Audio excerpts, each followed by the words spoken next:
Welcome to the Daily Dish. I'm Joey Wagner. He's Derek Piper. We're going to continue our player preview focus. We've recapped all of the returning players, all 5 of them, Derek. Now it's time to look ahead to who's coming in. So, Derek, let's start with the big one. The only transfer right now that Illinois has brought in, Terrence Shannon Jr.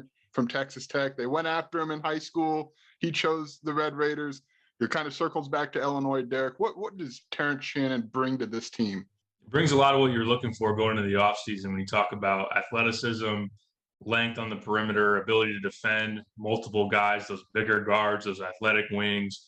And Brad Underwood is making this push to play faster. I think you're going to see with these guards coming in, this be a team, and not to have Kofi, some mobile big men to be able to do some different things. And one of those is to play a lot faster. So Terrence Shannon is electric in the open floor, can really get going when he's able to go to the rim.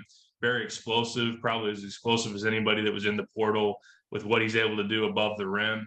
So as a guy that's 6'6", 215, he's long, he's strong. I think that also one thing that he really developed last year was he became a very, very good catch and shoot weapon. So that was something that he was able to add. He shot a career high 38% from three, 44% on catch and shoot. So someone that can be a spot up option in the half court, someone that can go to the rim, and someone that is not a point guard that can really attack the basket is something that this team has lacked in the past. So I think that he'll bring that. And then defensively can be someone that if there are, we're not going to see Jaden Ivey, we're not going to see Malachi Branham, but if we see some of those that next wave of athletic bigger guards or the wings, the high profile wings, Terrence makes sense as a option to check those type of guys. Yeah, Derek, I remember when he committed, I think we all collectively were like, yeah, that makes all the sense in the world. Is like the perfect, kind of felt like the perfect fit given his skill set.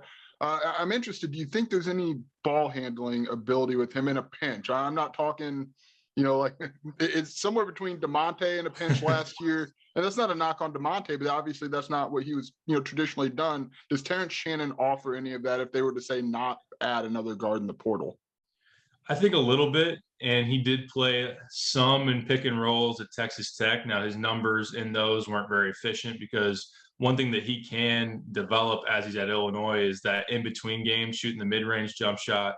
When you look at his numbers and shooting jumpers off the dribble, that's got to get better. So if teams want to try to take away his drives to the rim, and also they're going to close out hard based on his threes, you got to be able to make those in between shots. And I think that hurt some of his pick and roll numbers. Now he's someone that is able to set up a teammate for a shot. So I think that if you do put the ball in his hands and ask him to drive and the defense collapse, can he make that pass to maybe a spot up three or whoever that might be? I think that he can do some of that. He'll be significantly better than DeMonte if he were to be put in that role. And again, like that was DeMonte just having to step up in that role based on a necessity. So I think ideally you add another guard, but if you don't, I think that Terrence can handle some of that. I think that some guys that you guys already talked about, RJ Melendez can do a little bit. Coleman Hawkins can play with the ball in their hands a little bit. So that sharing the load in that sense, as far as someone that can make a play, is certainly good to have.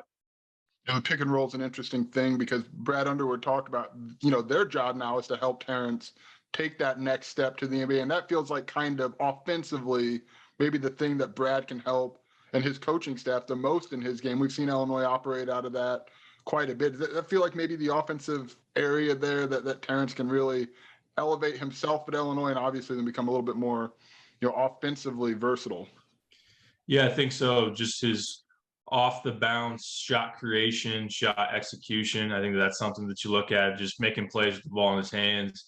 And it would be also being able to set up some guys because, in the NBA you see big wings like a Jason Tatum and on down the line of guys that have the ball in their hands. Not to say that Terrence is going to be a high-profile star on a team, but if he does get in the league, you're going to want him to be able to do some of that, be more than just a catch-and-shoot option or a guy that just slashes to the basket. But on that note, I think also he had a back injury last year that he played through. He missed a month of the season and came back and wasn't 100%. So his free throw rate really went down. He didn't get to the free throw line quite as much in the past. That's been a big strength for him. So I think that in terms of getting to the line where he's an 80% career free throw shooter, that can really take another step in his scoring production. But yeah, no doubt in terms of mid-range jump shots, making plays off the dribble, and then just doing what he does well. If he puts that all together, we might be having the conversation. I'll be curious to ask you, do you expect him to be Illinois' leading scorer? Because I think that's, as you look at it right now, that's a conversation to be had, but he might be the leading candidate right now. Yeah, I was going to ask you the same thing. I don't know how that's all going to break down. I think it's going to be a lot of 12, 13 averages. And I think the leading score is going to fluctuate a lot during the season, game over game. But he should be in that conversation, along with an RJ Melendez, along with the Coleman Hawkins. You'd probably put one of the freshman guards. We'll get to them at a later time, Derek. You'd almost just have to, by necessity, put them in that conversation. But yeah, I feel like he's going to be one of those guys that, he'll probably lead the team in scoring a third of the nights, right? And it's going to change, I would think. I don't know that you see that one Io like, that Kofi like, where it's like, okay, from game one to the end of March, pretty much at the top of this thing the whole time. I think that's going to switch, and I think that probably bodes well for Illinois in terms of offensive versatility, offensive options, different guys who can do that. And we've seen a little bit of that. I just feel like it's going to be a little more advanced this year in terms of the number of guys. So where does he fit? I mean, I think, Derek, you and I know Jeremy expects Coleman Hawkins, expects RJ Melendez to take that leap. We've seen enough flashes to at least expect some capacity of relief. I don't know to the degree of which, but where does Terrence Shannon fit into that mix with those two guys who are going to obviously have some offensive opportunities as well? Yeah, I agree with you in terms of the scoring balance that you're going to have. And you are going to have different nights where it's going to be, maybe Coleman's night and he's going to be the leading scorer, and it might balance between Coleman, RJ, Terrence. I think that right now, if I had to pinpoint one, I'd probably pick Terrence as at the very end. If you had to say one is going to be the leading scorer on the year, right now, I think that he's probably the top candidate. And I think that the way it's shaped out, you're going to have a very tall, long, athletic lineup as it shapes up with. We'll see what happens. I know you're going after Pete Nance, and we'll see what happens with Matthew Meyer. But right now, I'd slot Coleman at the 4, Terrence at the 2, and RJ at the 3. So I think that those guys playing together gives you plenty of length. I think that defensively, there's a lot to like there. And I see someone at that guard spot, that's going to be, Sky Clark and Jaden Epps are going to get a ton of opportunities. They're going to be a veteran in there. Guys creating off the bounce, and then Terrence being that spot up option that when he gets it, he can drive to the basket and finish above the rim. He can also hit the 3 on a spot up.